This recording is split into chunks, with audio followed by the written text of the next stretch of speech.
welcome to our Digital Leadership podcast series where we discuss Industry 4.0, cybersecurity, AI, and the future of industry. Our today's guest has over 2 decades of extensive experience delivering projects in AI, SAP, Industry 4.0, and large-scale digital initiative. He has received many accolades, including CIO of the Year and Digital Excellence Recognition. This remarks his notable contribution to the manufacturing segment. He is Dr. Priyabrata Sarangi, Group Chief Technology Officer from Sarita Handa Group. Welcome, Dr. Sarangi. It's a pleasure to have you with us here today. Thank you so much. Thank you. Dr. Sarangi, you have different shades of experiences across various verticals in the industry.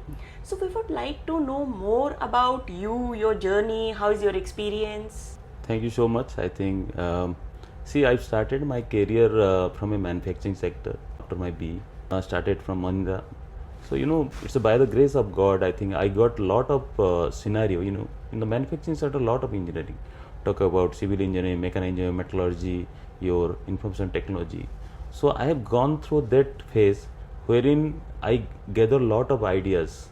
And my always, from my childhood stage, I always thinking something to do with the scenario. I always try to solve the issue. That type of mentality I have.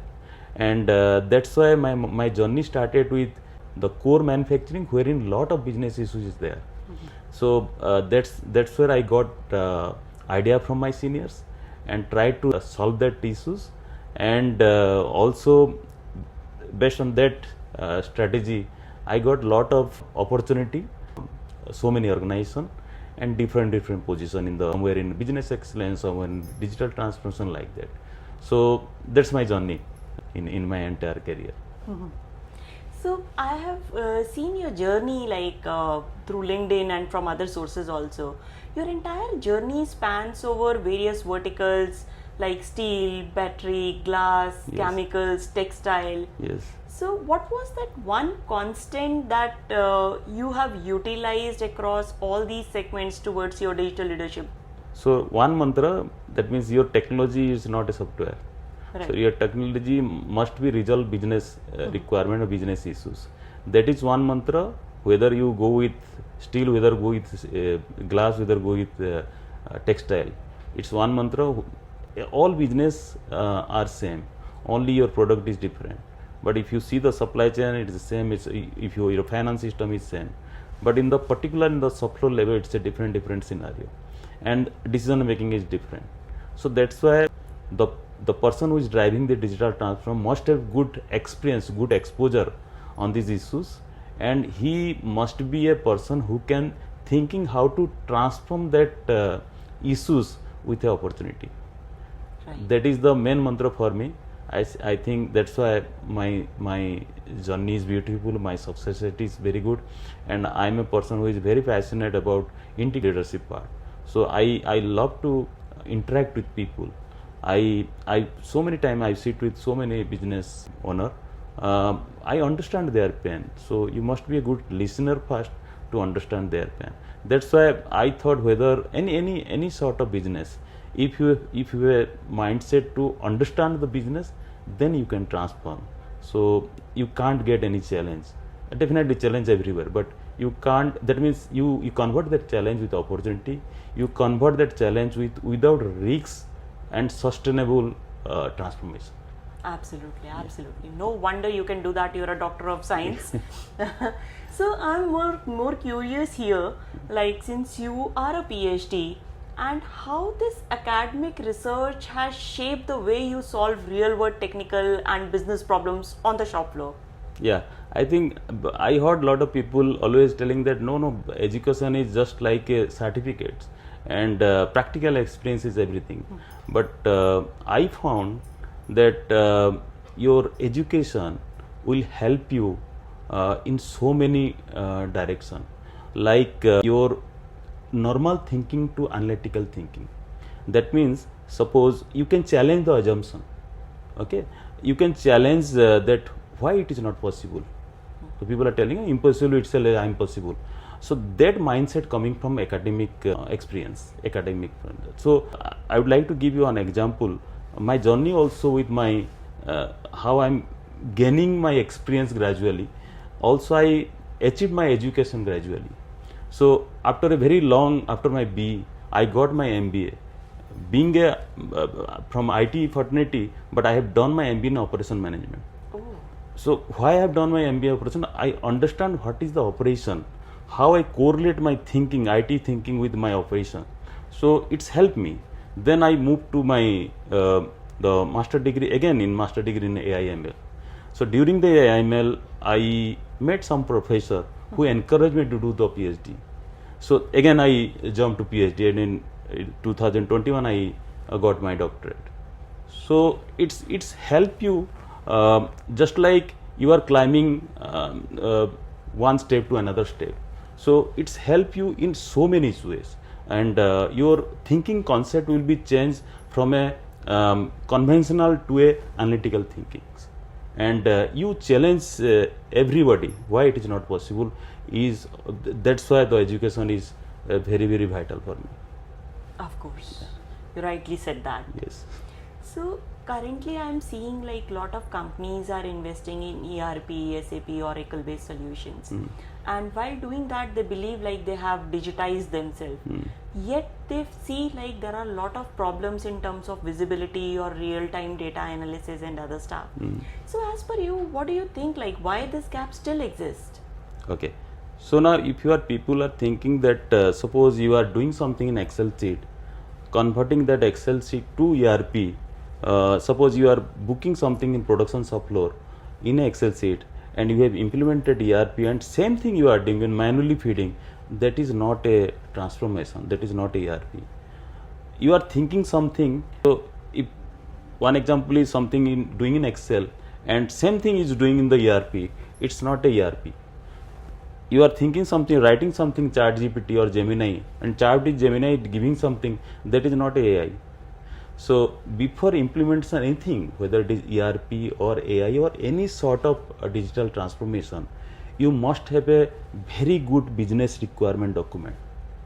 And that business requirement document will speak about each word, each line item, and the main business issue with the real case scenario. Then that real scenario will bifurcate in different functions like finance, like your supply chain part, like your production, your quality, like that. And subbundle must be integrated with all function with one business requirement.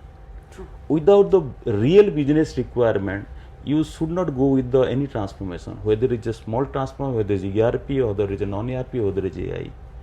That is one part. Another part, before moving to ERP, your all master data must be in sync and must be accurate 100%. I'm telling you one thing.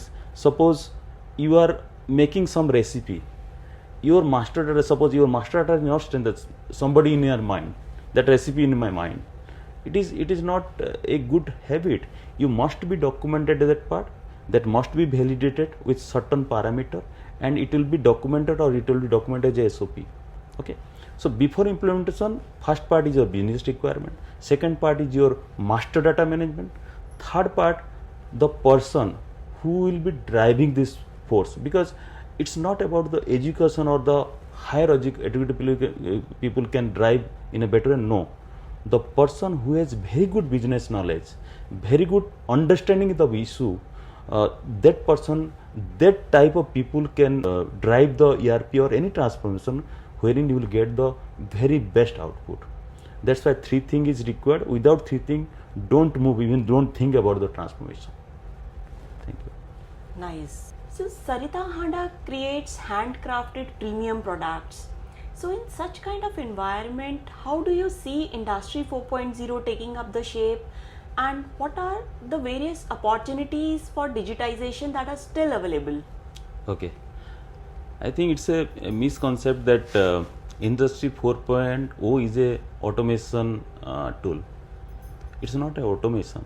It's increase your efficiency. Like if I give you example of Sarita Handa, years and years they started with handcrafted things, and you can't replace that part.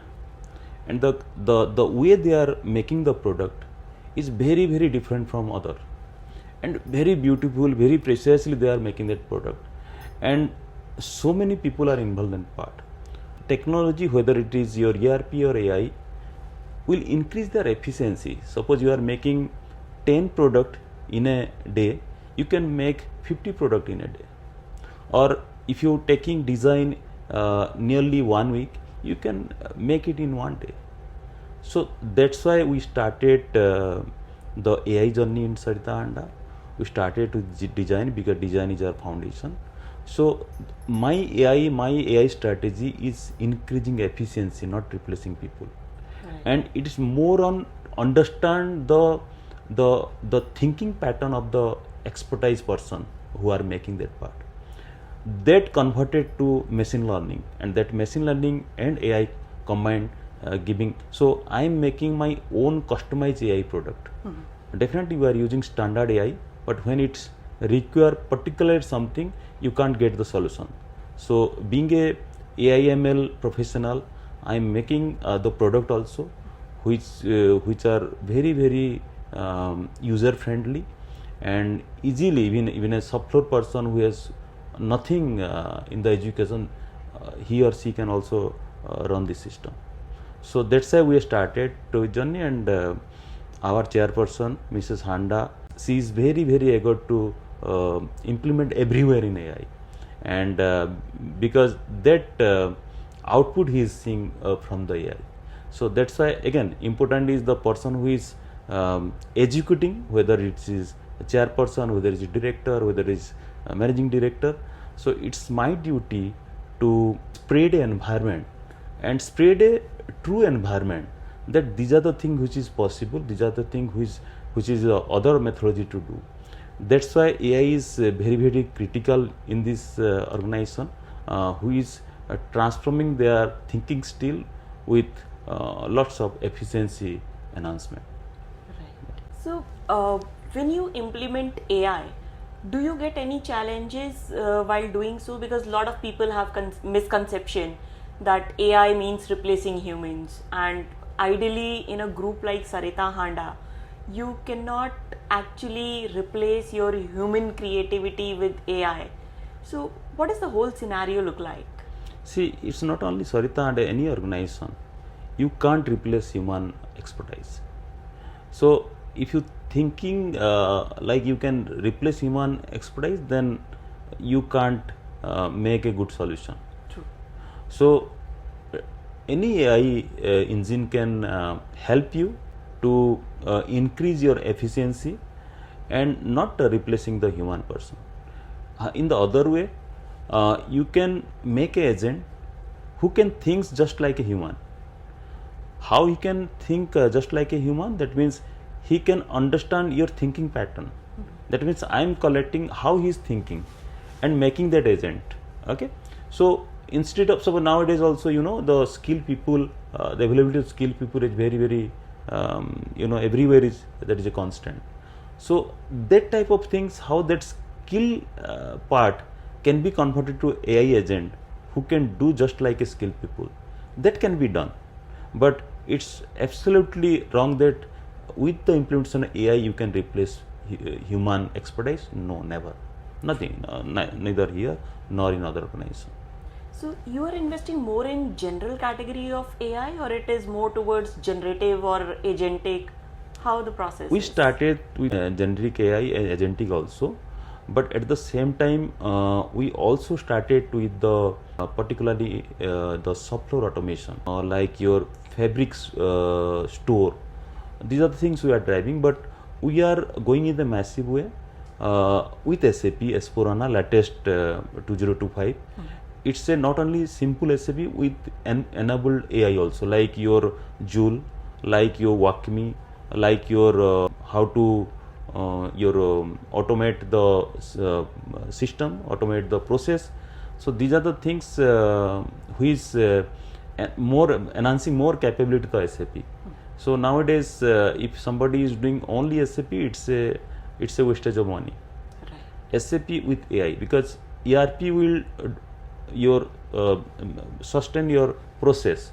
It will not predict. But when you collaborate with AI with SAP, then it will predict, it will educate the people how to do the transaction. That means WalkMe is one of the product which is train the people, and Joule and WalkMe combination, you can create. Suppose you just put that create PO for the supplier, it will create the PO. Create sales order for the customer, it will create the sales order. So just imagine that if you have 2 to 3 person in sales and you are making, so that means you have a very good connect with a lot of buyer and you are making digitally also. Right. That's why it's a combination of SAP and AI we are driving now, and I think by October we will implement all the things. One part of the migration, the first phase of the transformation over, then we will go with the very highest level of automation. Great. The world is more competitive now. Yes. And even like if I look at Sarita Handa, you have been supplying to countries like US and Europe. Yes. And globally, when I look at the picture, these customers are very much interested in cybersecurity, Yes. and they keep on doing the audits. Yes. So in such a globally competitive scenario, how do you look at your IT cybersecurity and OT security posture? What are the steps that you are doing to remain globally competitive? Yes. You know, a manufacturer not only supplying the product, it's supplying product along with its the relation, and also the manufacturer owning his data security. You know, somebody discussing with me that we have internally this cybersecurity. I told him, how you are engaging with your customer as far as data security is concerned. That's why my mantra is, you are not owning your internal, you also owning the data security of your customer. True. So in that scenario, so how you digitally share the data, and how the data, that means your which window which is interacting with internal and external. So we have a basic security like your email gateway security, your firewall security, your endpoint security, and validating each IP. Then there is a AI layer which every day, every second the doing the audit, and also notifying me and my infra head also. And also on top of the layer, we are now studying a AI layer which will talk to my customer also. Suppose I am sending some data to them, then what are the cyber threat to them? That's why it's not only selling the product, it's taking care their data security on your premises. True. So that is very robust strategy we have taken. Recently I have taken the security layer project also, and also we have established the SOP, your IT security framework, and it's not only your internal framework, it's rely on the international framework also. So that's why, you know, the all the biggest buyer, you name Messi, you name Portiven, they are not only very attracting towards our product, our relation. That's why it's my duty to give them product with bundle security. Right. So already we are doing all the thing, all the it is established. But you know, security is, you can't say that 100% you are secure. Everyday challenge is there, and based on the challenge, that's why you learn something and you build something. So which is always I believe whatever you build, whatever you implemented, it must be sustained both way. So we are good, and I think also we are implementing a lot of cyber security framework in different part, because we are a very growing organization. Different part of country we are building our manufacturing sector, building our sales sector. So it is very important to drive from India and collaborating all the buyers. Yeah, absolutely. Yeah. So in today's environment, there are people who have unclarity about whether OT has to be done by the IT people or it has to be done by the shop floor people. So what is your take on that? So nowadays it's gone. I think now everybody are about data security, whether it's OT or IT. In my opinion, you must have a one framework, whether it's OT or IT, because it's not when I started my career, there is a separate layer for OT and separate layer for IT. Nowadays, in my architecture, there is no separate layer, because if something happened in the OT, it will directly impact everybody. True. So nowadays it's not IT requirement, it's a business requirement. So I don't think any difference between IT and OT. Yes, OT is sensitive because it's directly linked with my production quality and everything. But ultimately it is going through my IT security network. That's why people are making two architecture for IT and OT. But for me, I'm making one architecture, whether it is IT and OT. And that's why I think, cyber security or anything which required the awareness part. So that's why in Saplo, they are mainly focused on the production part, the quality part, the target part. They don't bother about the OT. But that's why as a leader of the transformation or IT transformation, it's your duty to bring a awareness among the shop floor people. So now I think every shop floor level there is a champion so monthly we have a review, we discuss, even weekly review discuss. And for me, if you tell me IT and OT is not different, it's a one level of security. You can bifurcate different way, different policy you can build, but for me it's a one security layer. Got it. So if you could design the technology roadmap for the Indian manufacturing company, considering there is no budget constraint or there is no limitation from the management side, then what will be your three biggest moves and why? Okay. I think the first part is your the perfect 100% business requirement document. Already I told you that how that business requirement document we specify the different business function and linking with each function. Okay, this is number one. Any solution needs business requirement to transform that part. Second thing, who is the group of people who are driving? You must identify that person. And all sort of SOP and master data must be in place. Okay, and the person who will drive this part, like the CTO, CIO, must be efficient enough to understand the business problem, then the collaborative approach and the integrated approach to relate with each other, listen the people issues, and that's why I think these three things is very much required. And there must be a phase, that means we need to transform this 8 month of phase. After sustaining, there is a next phase. So don't limit yourself that whether you implement something, no, this is enough, I think, okay, but there must be a phase. You implement something, you sustain, then implement something. So based on the business requirement. So one is business growth path, simultaneously your technology growth path. So if two things will merge each other, then only you will get success.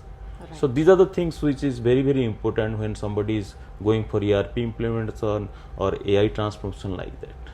Great. Yes. So sometimes we have seen like the hindrances come from the top management part also. So what is that one technology you think that every CEO of the manufacturing company should understand? See, it's how the person convinces the top management. If I give you one example, one of the organization, I'm talking about textile industries. They are number one in battery manufacturer. Nowadays, lot of Amar Raja and everybody, they are competitor. But when I started journey with textile industry, I found their uptime level is 50 to 60%. So there is a very big bottleneck as far as your IT server management is concerned, connectivity is concerned. So I was the first CIO from the east side who migrated 100% from on-premise to cloud. Okay. And how I convince them, because I visited so many tier 4 data center of India, then I approached to CFO. The main objective is all the banking sector putting their data in the data center. That means CFO can understand if a bank is putting their data in data center, that is my way of convincing the CFO, then CFO convinced to MD. A great example. I think this is one thing which everybody can relate also. Yes, no? That's why even in DCM Sriram, they have different sugar, chemical, and textile. Every vertical has a different software.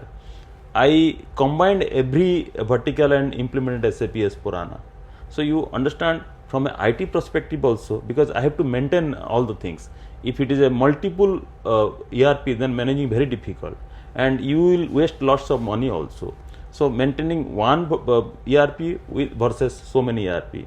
Another thing, because your balance sheet is one, so why you implement different things? So that's why I correlate what you are doing, and exactly that solution must be do. If you think in different way, your technology will go in different way, and your business need is different, then there is very deep of collaboration. I agree. So that is my approach. I think in this way, I think you can get very good output. Very prudent. Okay, so you have been dealing a lot of vendors over your years of experience. Yes. So what is the one biggest mistake that technology vendor do while they meet CIOs, and what is the best thing that the rare one, the good ones do? Yeah, I've seen even very big vendor like SAP, Salesforce, or Microsoft. If somebody approaching me, it's an organization. There are different people doing different nature of work. Mostly the salesperson coming to my place. Sometimes the technical people jointly they are coming to my place. If somebody start with the product presentation, I don't prefer. And that is, I think it's a learning to all the newcomer who are joining the sales or technology part. When they meet CIO or any technology leader, they must first listen to what is your business issues, or be prepared with the business issue with solutions.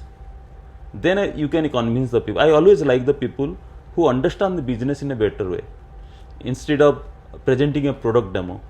I don't like product demo, because without knowing the business, how you can present the product demo? True.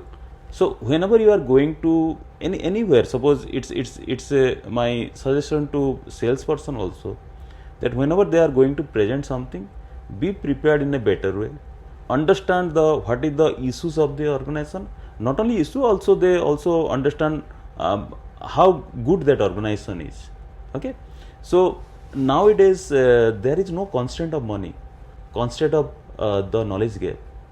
That's why now every organization, there is they are keeping separate budget for the transformation.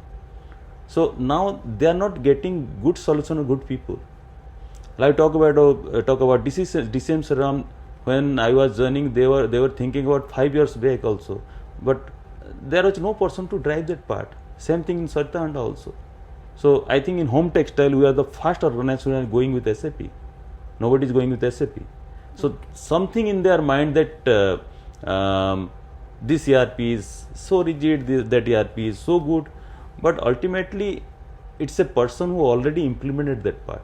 So that's why my suggestion to any product organization, so they must understand the business requirement, business issue. Presenting through business issue, that will be more success than presenting a product demo. Right. Yes. So it is more like knowing your customer first, understanding their requirements, and then giving them the use case or like whatever solutions you have. Correct. Yes.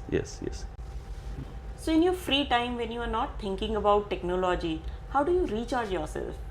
Yeah, I think recharge is very essential. So I believe in physical exercise. It is first yoga.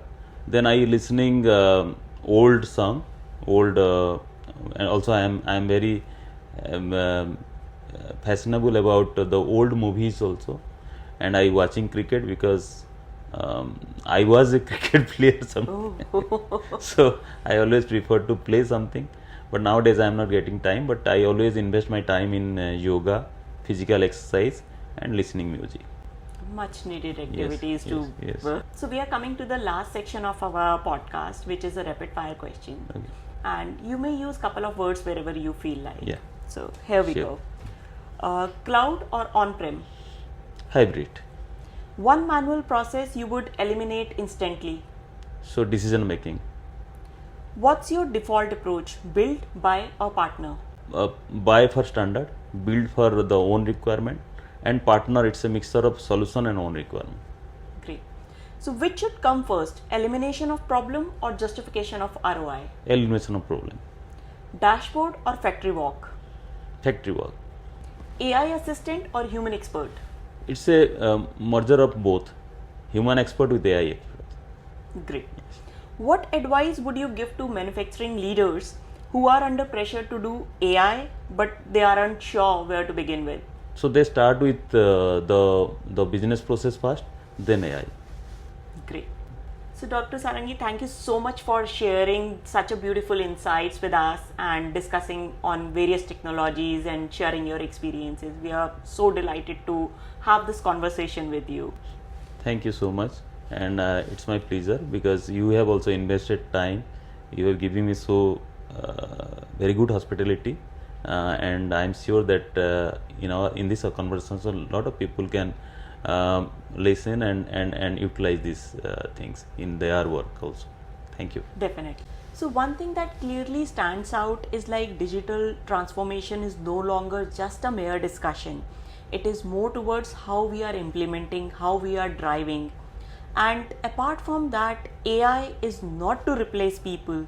It is to improve your efficiency. It is to improve the decision making process and to improve the entire system of the organization. So once again, thank you so much, Dr. Sarangi. You have spent such a good time with us and I'm so delighted.